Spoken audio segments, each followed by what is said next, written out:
The Midnight Bakery, a cozy bedtime story. In the heart of a quiet village, where cobblestone paths curled like sleepy snails and lanterns flickered like fireflies in glass jars, there was a little bakery called the Flower Moon.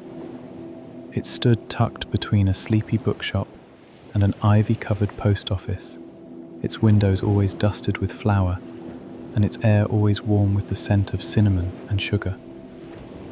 But here was the secret. The Flower Moon only opened after the stars came out, and its baker, a small, quiet bear named Basil. Basil wasn't your ordinary bear. He wore a blue and white striped apron, round glasses that slid down his nose, and he never once growled or roared. His paws were gentle, his whiskers twitchy, and his favourite thing in the world was kneading dough under the soft light of the moon. Every evening, just as the village fell asleep and the last shutters were drawn, Basil would tiptoe into the bakery, light a single candle in the window, and begin to bake. He didn't do it for money. He didn't even hang a sign. He baked for anyone who might be wandering late, or for someone who couldn't sleep, or just for the stars, who always seemed to shine a little brighter when the oven was on. On a particularly chilly night in early spring, Basil tied his apron, lit his candle, and opened his recipe book with a soft flutter.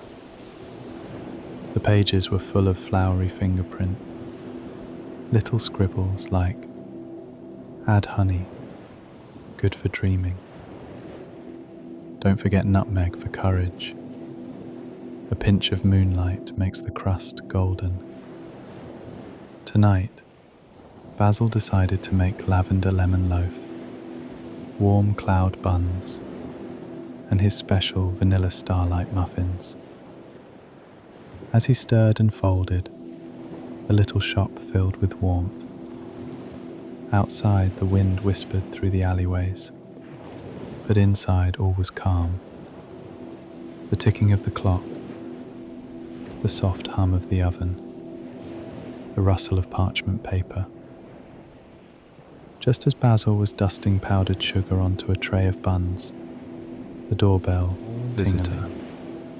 A young rabbit named Thistle.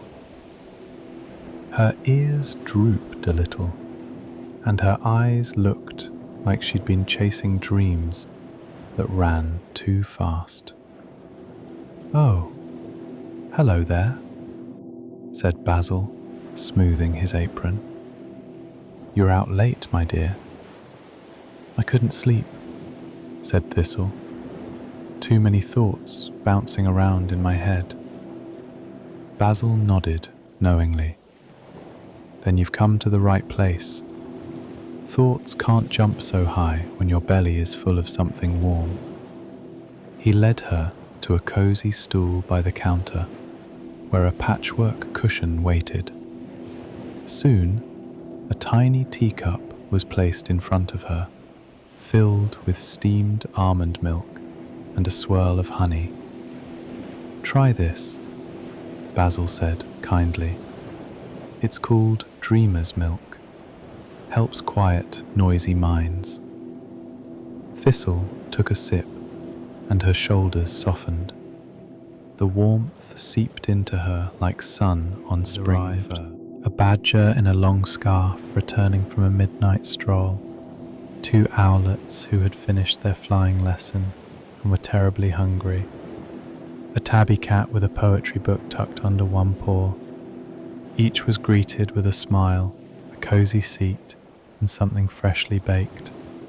They didn't talk much, and they didn't need to. The crackle of the fire, the sound of pages turning, the clink of cups, all of it made a soft lullaby of its own. Eventually the rabbit Thistle leaned against a velvet cushion, her eyes blinking slower and slower. Basil gently placed a tiny biscuit, shaped like a star, in her paw. "For sweet dreams," he whispered. She smiled and whispered back, "Thank you, Mr. Basil." One by one, the guests dozed or tiptoed home, leaving the bakery warm and still. The candle in the window flickered its final glow. Basil stretched his paws, tidied the counter, and looked out the frosted glass. The stars above twinkled like they, too, had eaten something sweet. Before dawn, Basil curled up on a cushion behind the counter, wrapped in a quilt made of teacups and pastry print, and let sleep wrap around him like the scent of warm bread. The village would wake to the soft smell of sugar and lemon on the breeze, and no one would know, except those who wandered past in the hush of midnight, that the little bakery with the candle in the window was the coziest place in the world. The end.